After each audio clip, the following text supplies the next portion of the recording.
ఆనంద భైరవి 2 లక్షల రూపాయలు చెక్ రాసి ఇక ట్రస్ట్ వాళ్ళకు ఇవ్వాలని ఈ సంవత్సరం నీ చేతుల మీదుగా ఇద్దాం అనుకుంటున్నాను అని ఆనంద భైరవి శరణ్యకు చెప్తూ ఉంటుంది. ఇక చెక్ రాసి ఆ కవర్ను శరణ్యకు ఇస్తూ ఉంటుంది. ఇక అనన్య గది బయట ఉండి అదంతా కూడా వింటూ ఉంటుంది. ఆనంద వెళ్ళిపోయిన తర్వాత ఇక అనన్య శరణ్య గదిలోకి వస్తుంది.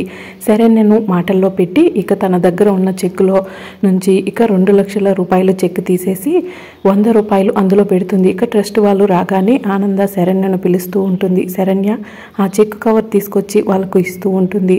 వాళ్ళు ఓపెన్ చేసి చూసేసరికి అందులో 100 రూపాయలు ఉండేసరికి షాక్ అవుతూ ఉంటారు. ఆనంద చాలా కోపంగా నేను 2 లక్షల రూపాయలు చెక్ పెడితే ఇందులో 100 రూపాయలు ఉన్నాయి ఏంటి అని శరణ్యను నిలదీస్తూ ఉంటుంది.